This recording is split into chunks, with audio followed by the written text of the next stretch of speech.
And of course, a crisis is a bad thing. It's a painful thing, very unpleasant thing. But it's a great learning opportunity. So that's why we selected this title, that never waste a good crisis. It's a great learning opportunity. You can learn a lot. You can see on this slide what happened with one of the leading companies of this industry, Cisco. I think that it is a very well-known name for everybody. They were accustomed to a growth of more than 10% every quarter. Not every year, but every quarter. The growth for them was very fast, but suddenly growth disappeared at the beginning of 2001. And in the next quarter, they simply lost 30% of their revenue. It is like having a shop somewhere in the Andrássy Street, and you open the door every morning, and the customers are waiting for you. But on a beautiful day, you open the door in the morning, and nobody is there. Nobody is waiting there. They simply lost 30% of the revenue in a quarter. Not in a year, in a quarter, within 3 months. You can see on the right side what happened with their stock price. They lost 80% of their market value. And it was, and it is, the flagship company of the IT industry. They lost 80% of their market value. And it was a very important lesson for them.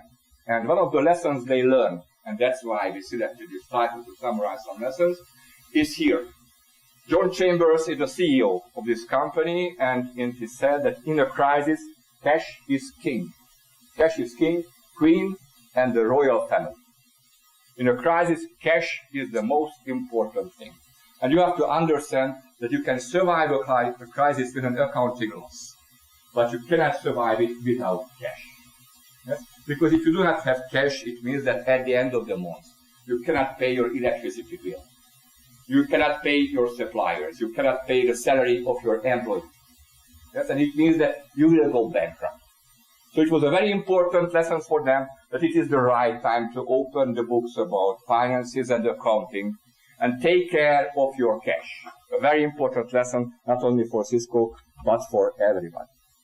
What did my boss at this IT company learn? I mentioned to you that for a few years I left academia and went to an IT company. At that time, it was the second biggest IT services company in Hungary. Before the crisis, the company, this IT services company, was very much product-oriented. The front line of the company, the sales organization, and the production units, the developers, the programmers, were organized by products. They had units based on products. And customers bought goods, products and services from these units. And all these salespeople visited them one by one. Yes? They had to communicate with all of them, and sometimes these salespeople started to compete with each other because the budget of the customer was limited as well. What was the consequence? The consequence was that the customers got confused and did not like this system. So my boss, the CEO of this company, decided to change the organizational system of the company this way. The new front line was organized by customers, customer segments. Yes? And they introduced a key account management system. And these key account managers, the only contact for the customers, they had to communicate only with one person. And this person collected for them everything. All the goods, all the computers, all the software, all the services they needed, from the back office units organized by competencies.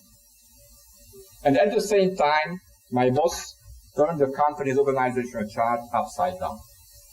And it was a big surprise, not only for customers, but for the employees as well, because in a typical organization, on a typical organizational chart, the CEO is somewhere at the top.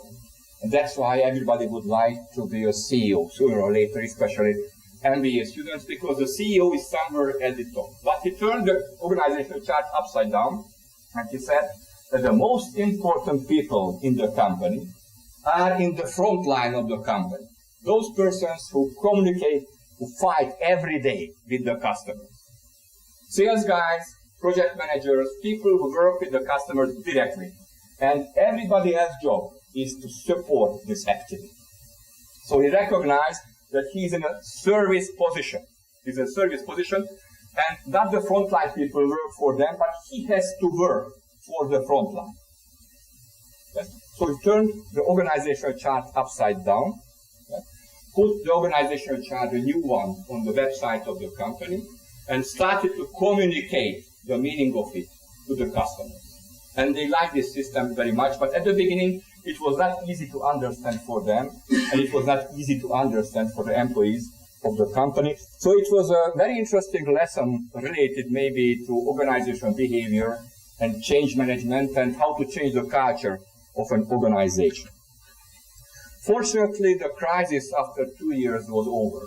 So the IT crisis in 2000, 2001, and 2002 was over, and companies started to spend on telecom goods and IT services again.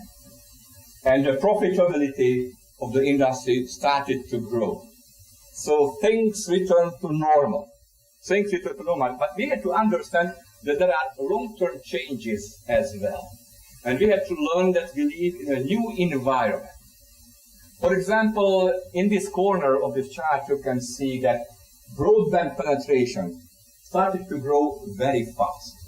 As people started to use broadband contacts, internet contacts, and it was the beginning of how the internet and how the broadband revolution started to disrupt whole industry, the media industry, the music industry, the press, books, and so on, and so on, and so on. And you can see on the right side how the price for long distance telecom calls fall. And it happened very, very fast. It was a price reduction of 80, 90%. And it was a radical change, and it was a long-term change. And some newcomers, some new companies managed to grab the opportunity. And new industries and new companies grow based on this trend. For example, I think that the best example for this is maybe the Indian IT services industry. One of the flagship companies of this industry is Infosys. Do you know how many employees work at Infosys? Have you ever heard about them? It's one of the biggest IT services company in India. There is Wipro, there is Tata, there are here in Budapest, and maybe the third one is Infosys. They had now, yes? One of the biggest also has done something similar to what your CEO did at that time. Yeah. They started out from maybe close to outsourcing media, yet their consulting basically created offshore. Yeah. They started with body shopping, and now they are a big service provider. And now they would like to build this tower. Because of the crisis, they canceled it, but they would like to build it. And you can see on this chart that before 2000, they were not on the radar screen. They suffered in the crisis year, but they started to grow again.